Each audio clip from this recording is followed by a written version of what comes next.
Did you have fun at the conference? Yeah. Oh my gosh, thank the organizers.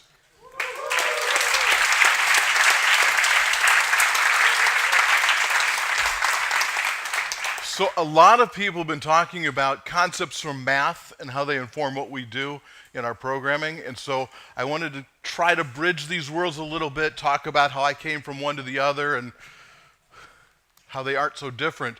I'm a differential geometer by training. I started out doing that. And the life of a professional mathematician is actually a lot like a programmer. You know, with a programmer, we spend most of our time doing things that are wrong. And then every once in a while, something works. But we don't revel in that. We go back to doing things we don't understand and we don't. And that's pretty much the idea of research in mathematics. We spend a lot of time thinking about things and drinking coffee. And when we finally get something that works, we file a pull request, which means we speak at a conference or we submit a paper. The first pull request is often your thesis. And what that buys you is the chance to sit there and think some more. And so it's just like programming. The other part of your job as a mathematician is teaching, and you think it's time where you get to teach people that are really interested in mathematics, but you spend a lot of time teaching people that are only there because it's required or they can't go to medical school.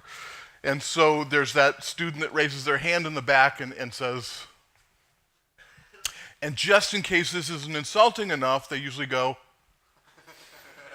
and then so that you know that you're different than they are, they usually follow it up, in real life. And so I came to a point in math where, for family reasons, I had to leave math and find something else. And friends said, well, you're in math. Programming should be just natural for you. What we do in programming, it's just like we do in math. And so I sat down and saw this, and I went, wow. When we do this in math, we're usually dealing with things that are infinitely large, where this is true. And here, all of a sudden, I found out that equals doesn't mean equals. And that surprisingly doesn't upset a mathematician. We just say, well, what does it mean in this context? That's a lot of what we do, is we say, well, what does something mean? And now I can deal with it. So now that I knew that equals didn't mean equals, I looked at functions and found out that functions don't mean functions. By the way, this font is open sourced. So I look at this, and this is something that doesn't accept anything and doesn't return anything. That's not what I call a function. Nor is this. This takes something and returns something. I'm using a GK random distribution truncated to fit on the slide. And so I'm creating a distribution that gives me a number between, say, 0 and 6, or 0 and 5, or 0, whatever I say less than, and now I return the next int. And programmers are having a fit because, wow, that's inefficient to create a new distribution every time you want another random number. I had an issue because if I keep calling this random number less than 6, I'm going to get different output. And that doesn't match what I think a function is.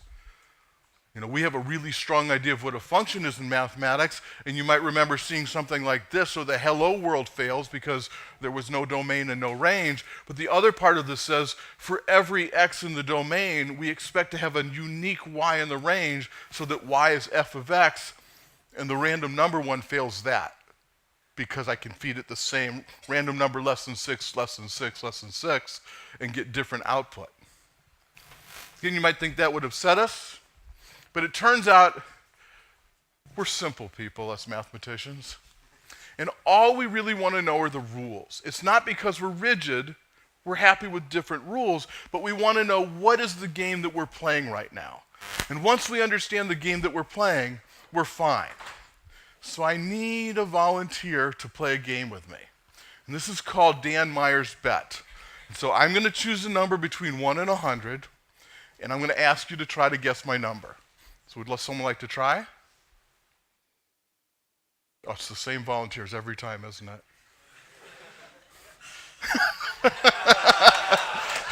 You loved his face recognition?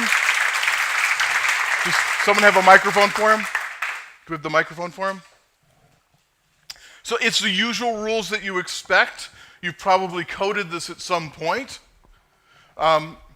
You get 10 guesses. After each guess, I'm going to truthfully tell you, are you too high or too low? And you refine, and let's see if you can guess the number. Now, how many people think he's going to guess my number in 10 guesses? How many people think 5 guesses? Okay. So, I've got my number. Let's play. What is your first guess? 50. 15? 50. Good, I was trying to push you to 15. First guess is 50. You are too high. My number's lower than that. 25. 25. It seems like you have an algorithm here. Maybe. 25 is your second guess. That is too low. My number is higher than that. Oh, I need to do some math He's dividing by 2. Give him time. He's dividing by 2. This is hard. I'm getting some help. 37. 37?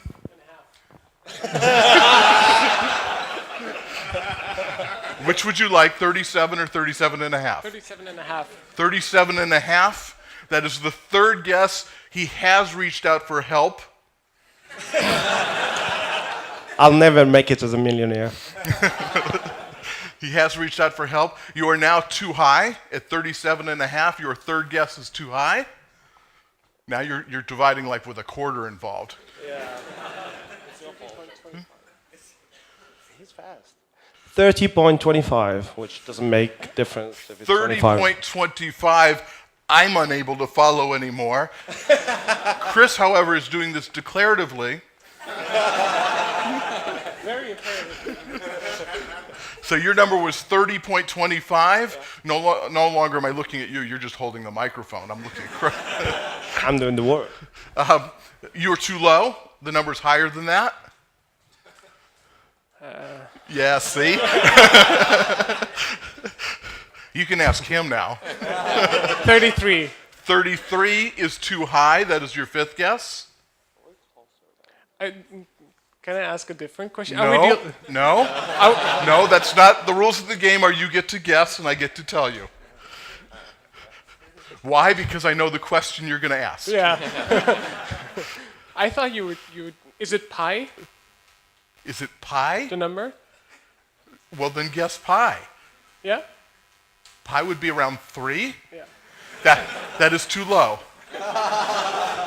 Which we knew because 25 was too low. I don't remember the rules. Is it an integer? Exactly. That was what I was going to I don't remember that being in the rules. Yeah. Then we cannot find that. But I'm going to count that as another guess to move this along. 31. 31. Okay. Too low. 32. Too high. Ah. We're getting fractional. 31.5. Very close. Chris was actually on the right track. It is 10 pi.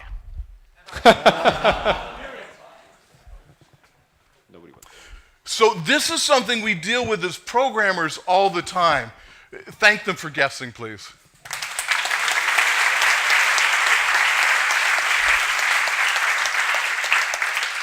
Did this feel like client work? Where your client comes to you and says they want something, so you guess what they want, and they go, no, that's not it. But they never told you, and you had kind of an idea that, I bet it's not an integer, but that's how we deal with our clients all the time. So this was our rules, and as Chris identified pretty early on, are we sure this is an integer? And because he knew I had a math background, he was pretty sure it had something to do with pi. He was pretty close. In programming, we do that a lot. It's good enough, we're going to ship it. So we need to understand the rules. We need to understand the game we're playing. You've been to a friend's house, and they say you want to play a card game, so you start playing a card game, and then you make a move, and they say to you something like, oh, that's not how we play it here. We don't do it that way. And it's something that we deal with as programmers. When the rules change, we find out, oh, this is a different game we're playing. For instance, here's a function, and I'm happy. It takes an input. It has an output. It's called increase. Every time I feed it the number 3, I come back with 4. I return input plus plus.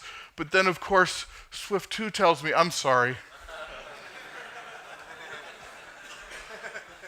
And Swift 1 says, but wait a minute. I bet that's a secret rule. It's a private rule that only you have here. And Swift 2, 3, and 4 have different ideas of what private means, so. So there are rules in what we do, and understanding the rules is important, and there are tools in how we accomplish these things. Now, I want to show you something from geometry, because this is just a little cool thing to play with. Here's a line from A to B. Assume it's a straight line. Can you imagine a point C, so that if you draw the triangle from A to B to C, you get a right triangle with AB as the hypotenuse. So the right angle is at C. Can you picture a triangle for which you could get a right angle at C and it connects to A and B? In your head, can you picture one? I want to know what all of those look like. What would all the points C be for which that is the hypotenuse of a right triangle? We don't ask these questions in school. The questions we ask in school are really small and incremental. This is like when a client says, I want a program that does something. Usually in school we're asked, can you extend this thing to conform to equatable, which we can do in our sleep. So in geometry, usually you've just seen 8 examples like this, and they ask you an example just like it that takes something further. And so we have to now dig into different things. And so you might remember from geometry that if you have a circle and you have this angle that intersects this arc, and that's theta, that the angle from the center is twice the angle from the other side. And you prove that at some point using isosceles triangles. And so here's an arc that's 2 theta, and that's the same as the central angle, and the angle at the other side is theta, and it turns out it's theta no matter where on the circle, as long as it intersects that same arc. Is that a warm memory from your past? So if I start with a circle and I draw a diameter, then this is 180 degrees. And if that's 180 degrees, then that's a right triangle because the 2 ends hit the diameter and the angle is half of the angle from the center. So that's 90 degrees and that's 90 degrees. In fact, any point you pick and connect like that is 90 degrees, which I just find it outstanding. That the answer to this question is a circle for which that is the diameter, except for those points at A and B. And you thought math sucked. So these are the questions that we get asked as programmers. The leap from math to programming was kind of exciting. It wasn't the go to the board and answer these whiteboard questions and balance a B-tree questions. It was these deeper, bigger ones where in math we have these axioms and first principles, and we have these tools that are all these theorems that we built on top of it. And then we can create something bigger. And so in computer science, our rules are these things that make the compiler happy. These things that when we type and we see the red and the yellow that we can fix. And the tools are the computer we program on, the iPhone we target, Xcode, the terminal. But what about these guys? What about different styles of programming? What about imperative, declarative? What about gang of 4 design patterns? These are also just tools. And we sometimes get wrapped up and we fetishize them and we think, oh my gosh, they're so important, but they aren't the rules we play by. They're just the things that we're kind of using along the way. How's your calculus? Remember your calculus? You're afraid I'm going to call on you, aren't you? So let's start with a function. And so if this is a function, and we sometimes say y equals this or f of x equals this, then I want to take the derivative. What is the derivative of f of x? Great. Most of you worked it out yourself. Some of you asked the person next to you. Something cool that you might not have noticed or thought about. The derivative is a higher order function. It took a function and it returned a function. if we want to actually find, which we often do, what the derivative is at a point, then we have to apply it to that point. We have to take the derivative and evaluate it at x equals 2, and we get a number. And I have to tell you, when I did this slide, I went back and added again just to make sure I didn't get that wrong in front of you. So often we then use this to find critical points. And a critical point, you might remember, is where the derivative is 0 or doesn't exist. And so I look for x's such that f prime is 0. And so I solve 0 equals f prime. And I find that that is negative 7, 6. And then we sometimes make a sign chart. Notice the derivative is negative to the left and positive to the right. So the shape of the curve looks something like that. I know, you're going to have dreams tonight. And so this is how I taught it for years. And yet when I'd give a quiz to my students, they would write something like this. Here's f of x. And they'd think to themselves, and then we take the derivative. And then they think to themselves, then we set it equal to 0. And then they solve for x. And all those equal signs didn't mean what I thought equals meant. Just like programming. In this case, the equals means, and then I thought I should do this. So equals has different meaning. I look at the student and I don't think you don't belong in math. I think, maybe you're a programmer. So how do we know this? Like, is this one of the ones you memorized, or could I have asked you a different polynomial? Did you just happen to know this one before you came in today?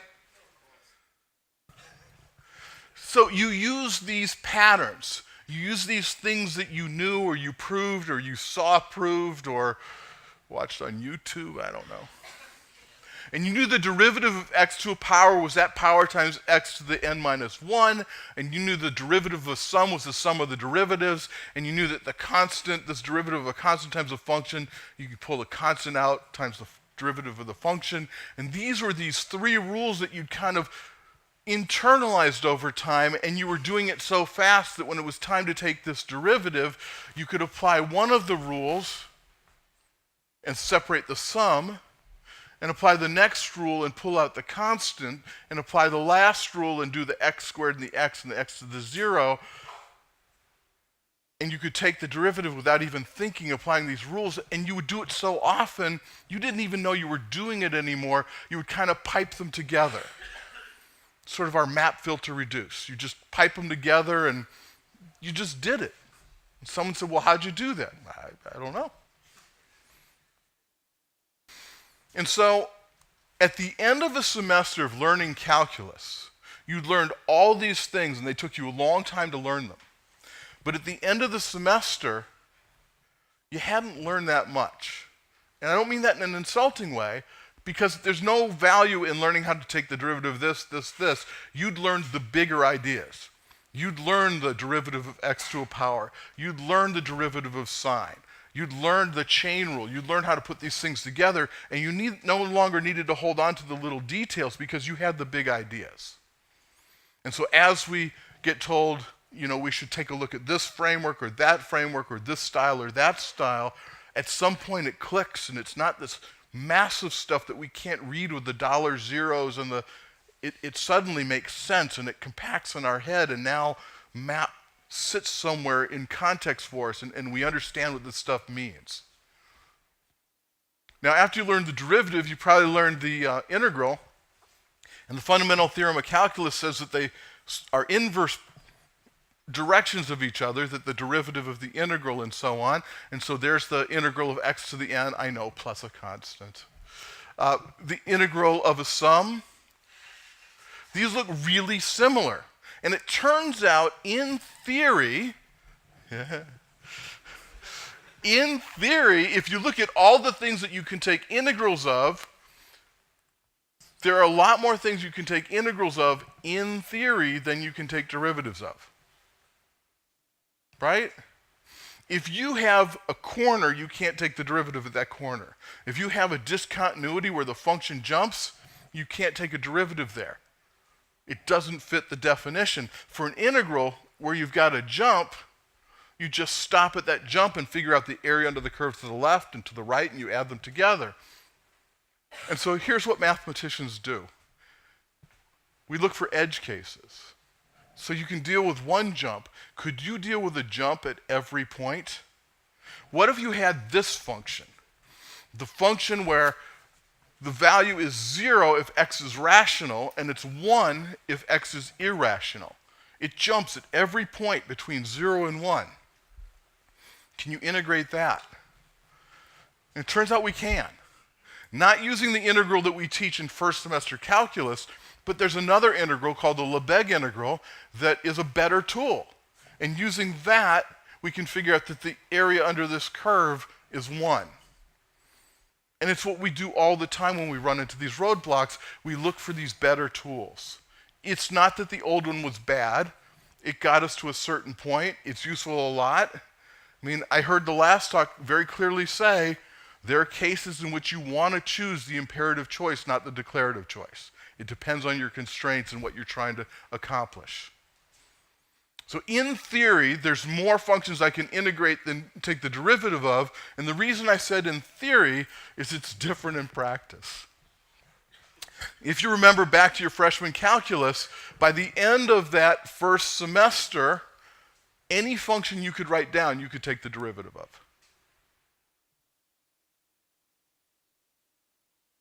So this is me doing messages with the balloons on your birthday thing. I know, aren't these slides awesome? Want to know who my designer is? Unfortunately, in practice also, it's very easy to write down a very simple function that we can't take the integral of. We just don't know how. And you learned all these techniques and none of them help. And so we had to use numerical methods or whatever. I wasn't going to include this in the deck, but it's such a good illustration of limitations. That was me trying to draw the unicorn from the Animojis. Oh, you can laugh now, but the next slide says this. So, monads, you go to a talk on it and you hear, oh, it's simple. Yeah, it's not. Then you hear, well, it's so hard. But you know what? You need it. Yeah, you don't. And then you hear, it's hard and you don't need it. Well, I don't mean you don't need it, you don't need it. The emphasis makes it work. But monad is just a tool. And it might not be the right tool for you, because what it was used for, what it was invented for, is this world of category theory where mathematicians said, we've solved these things in one field. If we can connect this field to another field in certain ways, then things that are true over here will map to different things that are true over here. It'll help us understand the world. What does that have to do with a struct or an enum? Right? In math, it helped us for a specific reason. Might not be for you. It's just a tool. It's just like design patterns, right? You might like going through that Gang of Four book and looking and saying, in my next project, I'm going to start with a visitor and a strategy, and oh, I love template. But that book, which was not the first book on design patterns and not what design patterns even were originally, has a very specific catalog and a very specific purpose. And even in different languages, different patterns apply. So these books that take whatever new language is out there and translate those Gang of Four design patterns, those aren't Swift design patterns. Those weren't Objective-C design patterns. Some of the Gang of Four patterns might not map over to Swift, and there might be others that are missing in that list. Right? You've got to look and see what fits your needs. A monad is just a tool, which I think should be a t-shirt. So, certain techniques that we reach for, they might be great, But before you adopt them, you've got to ask, do they fit your needs? These things are just tools. And if monad hadn't beaten up on you enough, in the last couple years, monoid is all the rage. Oh, if you aren't doing monoids, yes, it's just a tool. Maybe that should be a t-shirt. I saw the coolest tweet the other day. I'd never thought of that. It's kind of cool. So 6 weeks, 7 days a week, 24 hours a day, 60 minutes an hour, 60 seconds a minute, because you know I was going to check their math. At 6 times 7, I broke 24 into 8 times 3. I broke 60 into 10 times 6, 60 into 3 times 20. I further broke down to 6 to 2 times 3, and the 20 to 5 times 4. I grouped those two 3s together, and I get 10 times 9 times 8 times 7 times 6 times 5 times 4 times 3 times 2, and I can add a times 1. Could you have done that without knowing what a monoid is?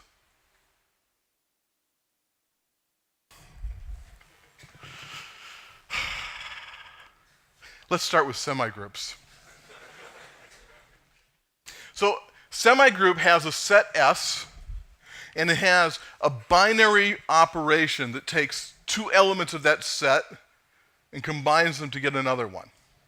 But what if I want 2 times 3 times 5? Now I've got trouble because it's a binary operation, so I need to know that 2 times 3 first, and then multiply that by 5, is the same as 2 times 3 times 5. So I also need this to be associative. So if you have a set and a binary associative operation, you've got a semigroup, and because sometimes I'd like to be able to say 2 times 3 is 3 times 2, that's a commutative semigroup. Whoop-de-doo. Int is not a semigroup. Int with addition is.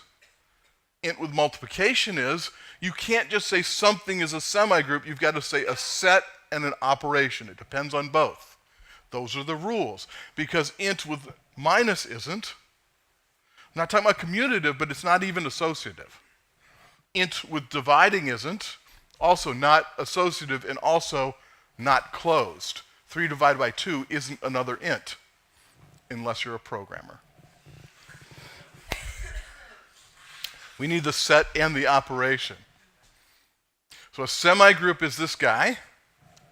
If there's a semigroup, you know there's got to be a group somewhere, right?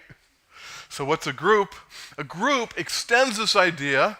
It's a set with this binary operation. The operation is associative, but it also has an identity. It's got this element e, so that if I multiply by e on either side, I get back the thing I started with. 6 times 1 is 6. 1 times 6 is 6. I did that in my head. In addition, a group has an inverse. If you've got an element, that element must have an inverse, so when you multiply the element by its inverse, you get the identity, or the inverse by the element, you get, so it's got to have an inverse. And just for kicks, if you've got a commutative group, we call it an abelian group, which later I'll tell you the first math joke I ever heard. Okay, so int with addition is a group. Int with multiplication isn't, because I don't have inverses. I don't have the inverse of 2. So I don't have inverses, so it isn't. Let me show you another group. I've got 3 chairs and 3 people standing on chairs. Why are they standing on the chairs? Because I couldn't draw them sitting down.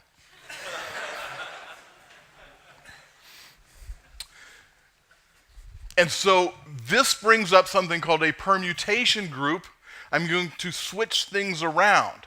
And so I'm going to be able to swap whoever's in B with whoever's in A. That's one operation. A with C, B with C. I'm going to rotate. A goes to B, B goes to C, C goes to A, and then rotate the other way. And then my identity is everyone stays where they are. Those 6 elements form a group. You can multiply 2 of them together and get another one in this list. And not only that, but any swap is its own inverse. Swap them twice, you get back to where you started. And rotation one way, its inverse is rotation the other way. Kind of cool. You thought math people just played with numbers. Remember Rubik's Cubes? Yes, we do. No, we don't. Rubik's Cubes, when they came out, when I was younger, before you were born, there were math treatises written on this because the rotations form a group. If you think of the alpha as rotating in this direction, alpha 1 was the top row, alpha 2 was the middle, alpha 3, beta was rotating another direction, gamma another direction. All those rotations formed a group, and people wrote theorems on what combinations would take one of those corner cubes and rotate it. And so mathematicians had these proofs that you could solve any Rubik's Cube, and there'd always be like a 6-year-old that could do it in no time at all without knowing any of this. So I did this calculation, and this calculation demanded that I could associate things, I could multiply things, and I could add 1. So this was not a semigroup. I didn't use the fact that integers and multiplication was a semigroup.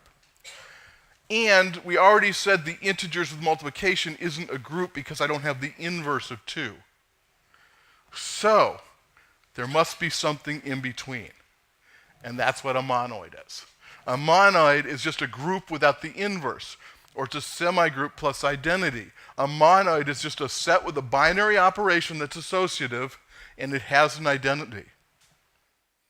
And the nice thing about having a monoid is now when I use that word, other people know what I mean, just like in design patterns when I say the template pattern, people know what I mean.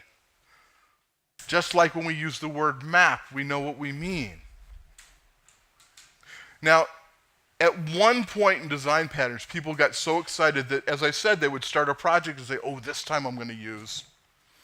And a guy named Josh Kirievsky wrote a great book called Refactoring to Design Patterns.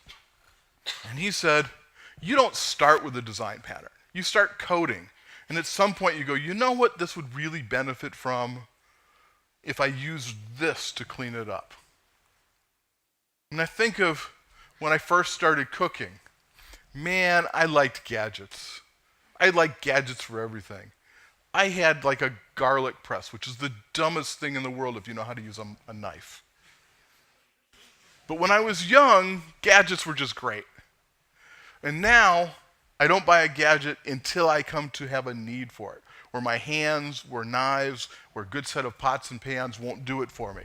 So it's the same thing here. You don't reach for these things till you need it. And so we've got these tools in programming, just like we have tools in every discipline. And they allow us to have these shared ideas, these common notions, so we can come to these conferences and understand what each other's talking about, because we've used these words. And we keep things as simple as we can. And we're as pragmatic as we can. We don't do things just because it makes other people feel bad. And we make sure the things we use are flexible. And then when someone says, you know, have you thought of doing it this way? Yeah. But most of all, I hope when you program, it brings you joy. Thank you.